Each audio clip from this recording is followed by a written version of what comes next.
Hello les amis, nous avons eu la chance de visiter l'exposition DC Comics au musée Art Ludique.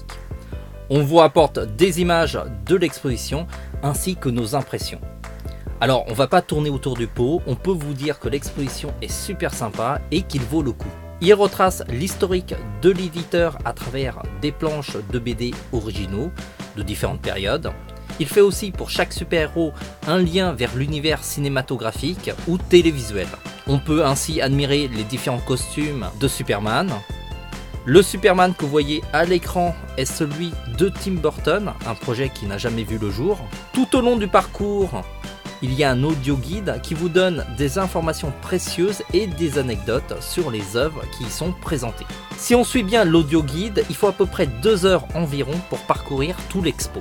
Et sinon, si vous admirez en détail chaque pièce, on peut facilement passer l'après-midi, voire la journée. La plupart des planches présentées sont des originaux. On voit les corrections, les coups de Tipex, les découpages, voire même les grattages. Et puis il y a aussi l'émotion qu'on ressent de voir une œuvre originale. Comme à chaque fois, le musée Art Ludique a su réunir une collection incroyable. J'imagine même pas le temps qu'il a fallu pour obtenir toutes les autorisations. On en a clairement pour notre argent.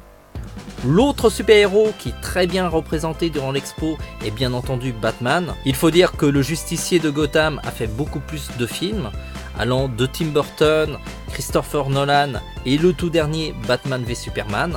A noter que le costume de Catwoman est incroyablement sexy, même sans Michelle Pfeiffer.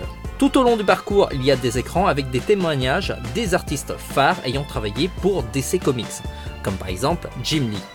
On y découvre les différentes versions d'Harley Quinn jusqu'à la version de Suicide Squad, ainsi que Wonder Woman.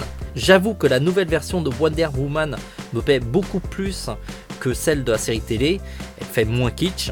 L'expo se concentre globalement sur les 3 figures phares de DC Comics, Superman, Batman et Wonder Woman. La présence des autres super-héros est beaucoup plus anecdotique. On aurait aimé en voir un peu plus sur Justice League, mais avec le film en préparation, on suppose que la Warner ne voulait pas trop spoiler l'intrigue.